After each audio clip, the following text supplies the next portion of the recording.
The James Show Podcast. What the heck did Jasmine Crockett say this time? But just let me put a little front in there.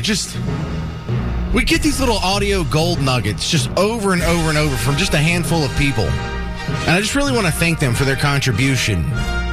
Because they could have done what Kamala Harris did and Joe Biden did. Just don't do any public interviews. Just don't get off script. Just don't sit across the desk from someone on a network news show and field unscripted, unexpected questions. God bless them for getting out there and doing that. Jasmine Crockett, queen of the liberal tea. Bleach blonde, bad built butch body, Governor Hot Wheels, and he is a hot ass mess, honey. Queen of the liberal tea. Today she said the GOP has been taking money from Jeffrey Epstein. Who also took money from somebody named Jeffrey Epstein, as I had my team dig in very quickly. Mitt Romney, the NRCC, Lee Zeldin, George Bush, Win Red, McCain Palin, Rick Lazio. Those are all names from like 2011 or something, but she's not wrong. Those people that she listed have taken donations from Jeffrey Epstein. But she did say somebody named Jeffrey Epstein, maybe not the Jeffrey Epstein. In fact, it's not the Jeffrey Epstein. But you can just go online and you can look up donation records and you can look for Jeffrey Epstein. And if it pops up, you pass that along to Jasmine and she'll say it. Anyway, it turns out it's not that guy.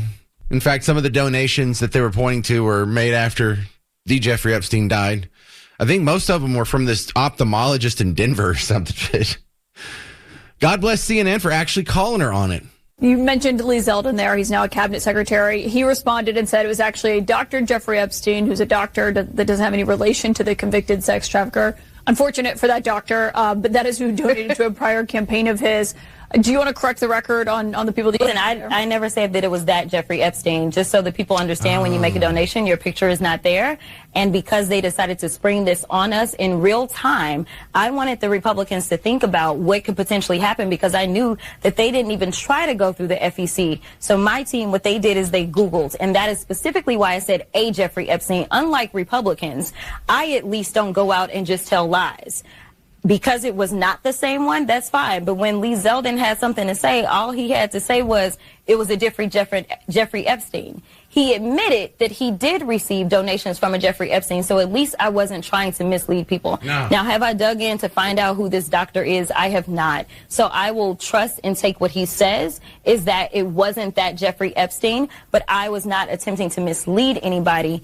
I literally had maybe 20 minutes before I had to do that debate. Yeah, but people might see that and say, well, you're trying to make it sound like he took money from I did not know. A registered sex offender. No, but I literally did not know.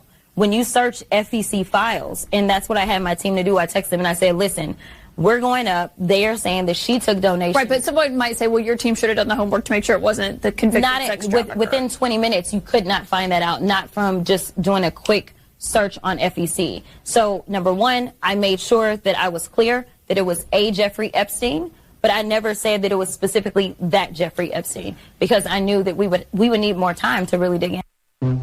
Oh, isn't that fantastic? The gift that keeps on giving. Now, credit to the network news again, or I should say the cable news networks again, because they drugged Stacey Plaskett out on the news desk. And if you don't remember her storyline, she was the one that was taking text messages from Jeffrey Epstein. And then he was directing her during a congressional hearing where she was interrogating Michael Cohen, Trump's former lawyer. So she was asked to explain that to Wolf Blitzer. What was your relationship with Epstein? So Jeffrey Epstein was a constituent. He was a resident of the Virgin Islands, lived there, I guess, more than half of the year because he was registered there. I had received donations from him after the last investigation came out, which was after this texting.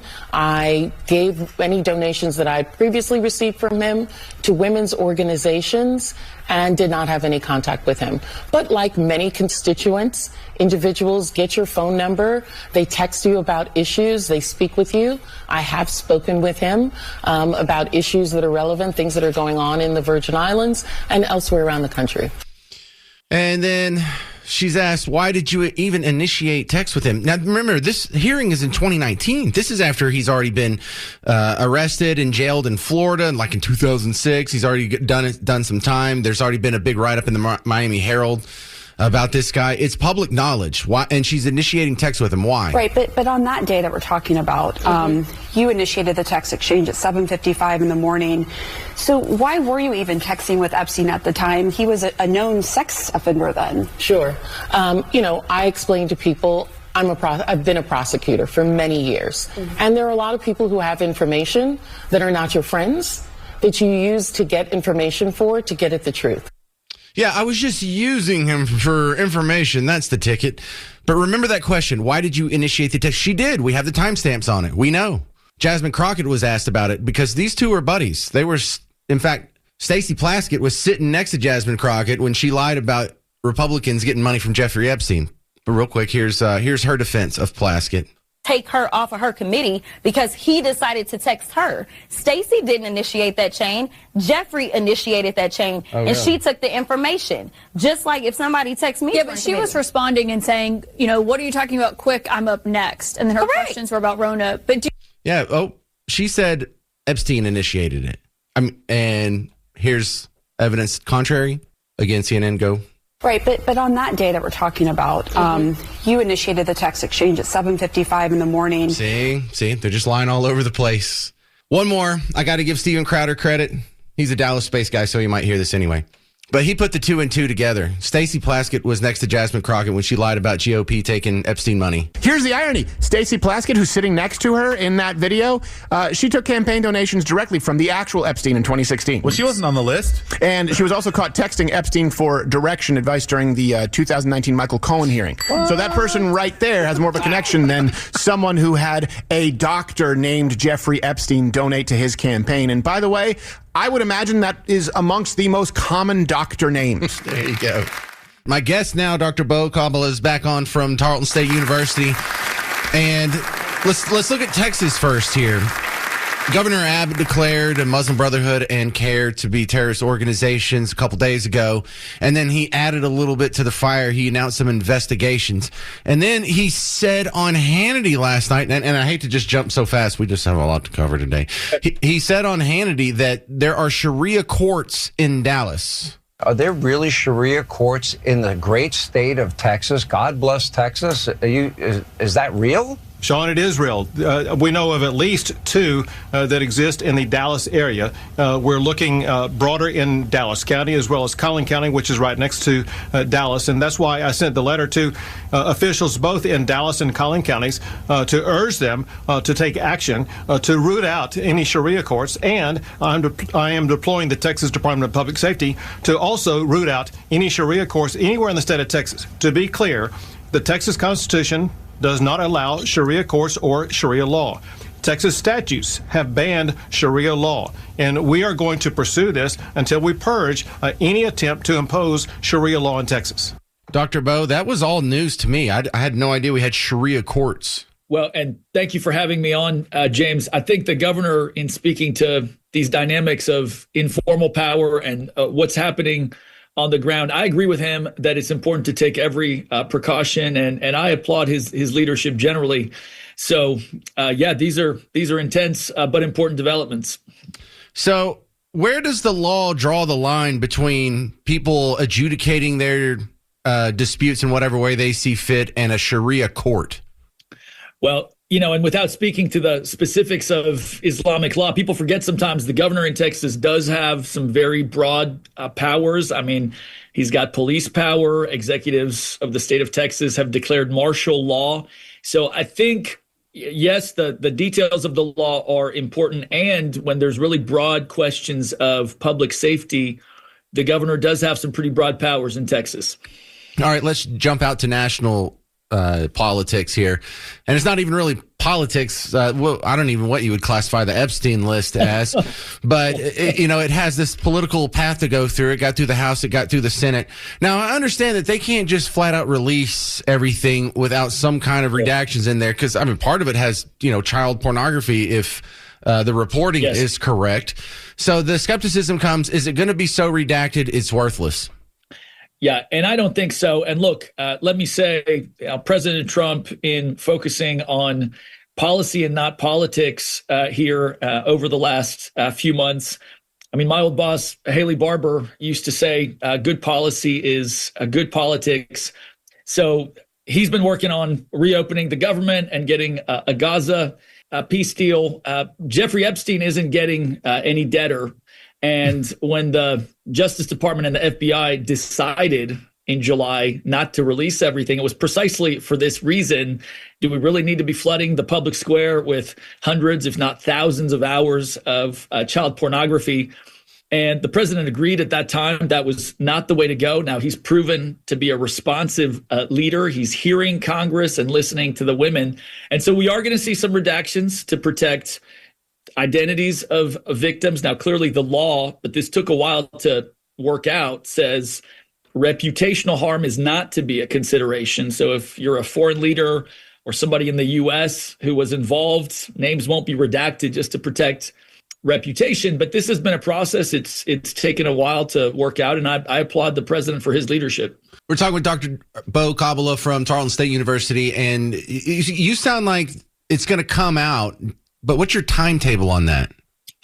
So the timetable, I mean, it's happening in the coming weeks here. So we're talking weeks, not months. Now, any redaction that's made, the Justice Department is going to have to provide a justification according to the law 15 days after that redaction has been released. But no, this is now official, and the president's signed it. I mean, he didn't sort of celebrate the signing the way he's done with other legislation, because I think he feels... so we're on the same page. So, but weeks, not months. Wow, I thought you would have said years, because, there's all kinds of hurdles they can come up with in the meantime, like as part of an active investigation or some garbage like that. All right, well, I appreciate the optimism there. Another court case that we're interested in Texas is the redistricting court case. Now, I know it's not done already. There was some harsh criticism of the judge itself, but are we going to get our maps before the midterms or not?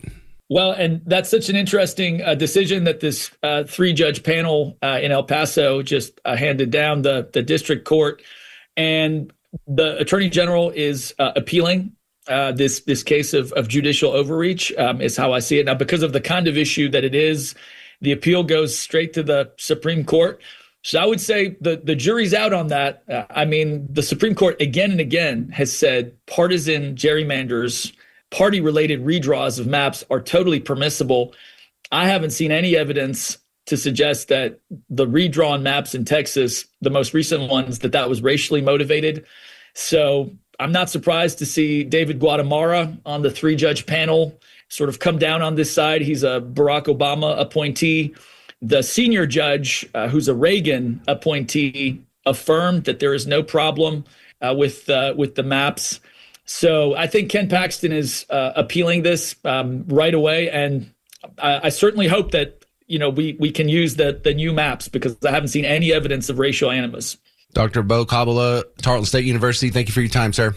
This is a storyline that's been building all week. Let's go back a couple days to catch up the new people here. Governor Abbott said that the Muslim Brotherhood and Council on American Islamic Relations are now terrorist organizations, or how's he put that? Two Muslim civil rights groups are pushing back tonight after Governor Abbott labeled them foreign terrorist organizations. There it is, foreign terrorist organizations. That's the report from WFAA. The governor accused the Muslim Brotherhood and the Council on American Islamic Relations, otherwise known as CAIR, of supporting global terrorism and twisting state law through intimidation and violence, a designation that bars both groups from owning land in Texas. Tonight, CAIR says it won't be deterred, calling his claims defamatory and lawless. Okay, and then we had a conversation about that earlier this week. This was a voicemail from Jonathan, a listener. Man, I just saw Governor Abbott declared Muslim Brotherhood a foreign terrorist organization or whatever. I'm going off memory, just read it. Which means, like, out in Josephine where I live, I'm wondering if that means that they're not going to be able to do that Epic City after all. Because I'll tell you this much, like, when I go to the Walmart out there in, like, Wiley, I mean, there's so many, like, ladies in full burqa where, and again, whatever, like, to each their own, but, I mean, there's a lot of Muslims out there, and Again, not a big deal except for the fact that they don't seem to really like Western civilization all that much. Well, and the problem comes if they set up their own court system. And if you're skirting the laws of our country with your own religious courts, that's something that not only is just inherently flawed, but specifically written into the Texas statute and Constitution. So Governor Greg Abbott, I was going to talk about this anyway. And then Governor Greg Abbott went on Hannity last night. 3 clips that you got to hear. First off, he just talks about and setting up the topic of hand of Muslim Brotherhood getting investigated now. Well, first, with regard to CARE and the Muslim Brotherhood, we all know that the Muslim Brotherhood has been involved in terror across the world. And as you listed on your show already, you pointed out 2 of many examples about how CARE and its affiliates are tied to both Hamas as well as to terrorism. And in fact, one of the founders of the Texas branch of CARE was sent to prison for 65 years for financing terrorism. The fact of the matter is there are people associated with CARE who pose a serious danger, and that's exactly why I designate them as a foreign terrorist organization that, among other things, prohibits them from either owning or buying property in the state of Texas. All right, now you're all caught up on the storyline. Here's where you might crash your car. Did you know that there's Sharia courts in Dallas? I did not. I had no information at this level until last night. Governor Greg Abbott to Sean Hannity. He's saying there's a couple, and one, Colin Cat, check this out. Are there really Sharia courts in the great state of Texas? God bless Texas. Is that real? Sean, it is real. We know of at least 2 that exist in the Dallas area. We're looking broader in Dallas County as well as Collin County, which is right next to Dallas. And that's why I sent the letter to officials both in Dallas and Collin counties to urge them to take action to root out any Sharia courts. And I am deploying the Texas Department of Public Safety to also root out any Sharia courts anywhere in the state of Texas. To be clear, the Texas Constitution does not allow Sharia courts or Sharia law. Texas statutes have banned Sharia law, and we are going to pursue this until we purge any attempt to impose Sharia law in Texas. Tell me where the Sharia courts are. Does someone out there know? Can y'all let me know where the Sharia courts are? Maybe we'll send Garrett over there with the microphone. He can get some man on the street audio. One more clip from Governor Greg Abbott on Hannity last night. Just a quick comment about this redistricting situation. The judge that slapped it down, he had some strong criticism for the fellow. Let me ask you the last question. The court decision on the issue of congressional district in your state, I do believe you'll win on appeal, but this is kind of par for the course lately, isn't it? Well, it is par for the course. Also par for the course for the judge who issued the opinion. The judge who issued the opinion was overturned by a Fifth Circuit en banc court last year for his most recent decision in redistricting, and he got it wrong then. He got this one wrong now. And look at the senior judge who presided over this matter in this redistricting case, a 3-judge panel. The senior judge took that judge to task, the judge who wrote the opinion, and eviscerated him in more than a 100-page opinion. I've never seen language so harsh by one federal judge against another federal judge, and I feel confident the United States Supreme Court is going to agree with that senior judge from the Fifth Circuit that this decision was a gross misjudgment. Wow. All right. I'm going to look into those Sharia courts, report back to you on future episodes of The James Show, so keep listening. This discussion comes on the heels. Elon Musk was at the summit with the Saudis, and I believe Trump was there for a little bit. And he made this one comment that started a discussion. But AI and humanoid robots will actually eliminate poverty. And Tesla won't be the only one that makes them. I think Tesla will pioneer this, but there will be many other companies that make humanoid robots. But there is only basically one way to make everyone wealthy, and that is AI and robotics. Oh, I like the sound of that. Now, for some people, that sounds like fantasy. They say, well, AI is going to replace all of our jobs, and we're just going to leave a whole bunch of people unemployed. Let's ask my next guest, John Risby, the patent professor, coming back on The James Show. John, what do you think? AI makes us better or worse? Yeah, absolutely makes us better. And we've seen every time there's a new technology, there's these fears about what it's going to do with jobs. And the technology ends up every time, in fact, every single time in history that this has happened, it's ended up with a net surplus of jobs. And examples are like elevator operators, right? In the 30s and 40s, there's this worry that when they're going to be replaced by electronic elevators, that's going to end up in a net reduction. And it didn't. They simply transitioned. ATMs, what is that going to do with all the tellers at banks? They transitioned to other roles. TurboTax for taxes, as if that's going to destroy bookkeeping and accounting. Man, John, and you use didn't. much better examples. When we talk about this on previous shows, I talk about the people that used to pick your crops, the people that used to have to go and bend over by hand, pull carrots out of the ground, and now we have a machine that can pull out like 5,000 carrots a minute. And so that made carrots amazingly cheap for the rest of us, and with that disposable income, we were able to put it to other economic uses. But no, your examples were far more specific. I like the elevator operator one. Yeah, or speaking of operators, telephone operators, right? You no longer. When's the last time you've actually reached an operator? And I think our problem here is you can't see where they go. You can't point, well, this is what they're going to do, or this is how. You can't explain to someone that they're going to be better off. I don't know what they're going to be doing. They'll be doing one of a million different things, but generally speaking, they'll be better off.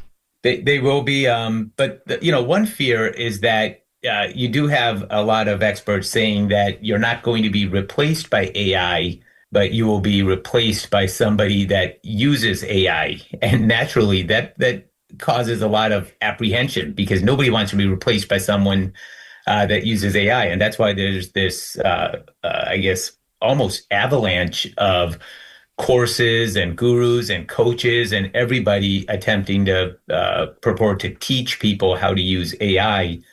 So it is important. Certainly it's here to stay. I think the net total impact is going to be a positive creation of jobs.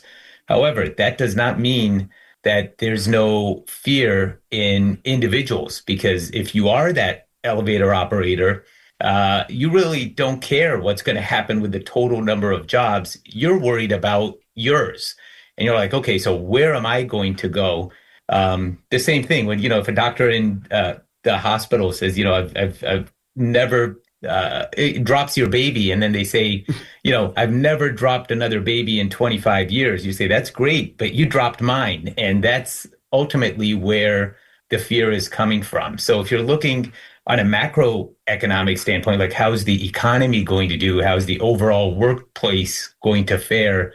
They have always come out ahead. But of course, individual jobs are going to change, and there's no doubt that people are going to have to retrain for new positions. But I think economically, we're going to be fine. But that doesn't eliminate the risk for individual positions. So you certainly need to start implementing and learning as much as you can about AI, because if there is a shrinkage in your sector, the people that are going to be holding the jobs the longest are going to be those that are able to somehow leverage AI to do their job better. All right, this has been my guest, John Rizvi, the patent professor. You can find him at thepatentprofessor.com. Thanks for your AI chat, sir. Yeah, always a pleasure. Thank you. All right, please support the 38th annual Cumulus Kids Toy Drive presented by Dan Harker and Empower Home Team. For the children of 2 Dallas-Fort Worth schools, there is no Christmas without you. These children are coming from homes where putting food on the table is a struggle. They may not even have a home, living at shelters or with family members. These are the children that need you this Christmas. Your donation will help us provide a toy for every child at Martin Luther King Jr. Arts Academy in Dallas and Charles Nash Elementary in Fort Worth. How you can help? Go visit any Sam Pack Auto Group location, drop off a new unwrapped toy for those in needs, or you can also text KIDS, KIDS, to 800-288-9227, 800-288-9227. Of course, you can also find more info at our website, WBAP.com. All right, now I want to have a discussion with you next. If you send me an email, that's fine, or a Facebook message, that's fine. However, you just want to float it over the break here. Do you have any reservations about AI being launched into the workplace? Are you worried about your job? Are you worried about, self-driving diesels? Are you worried about robots taking over? Are you worried about us all getting plugged into the matrix and having to blot out the sun? 800-288-9227, 800-288-9227. And coming up next, I'll give you a little more depth on what I think our new overlap future looks like with AI involved. Also, Leonard Skinner's coming to Dos Equis Pavilion August 28th. Tickets information, livenation.com, and they're giving away tickets on the WBAP morning show tomorrow as well. I'm James Parker. It's News Talk 820, 93.3 FM, WBAP. The James Show Podcast.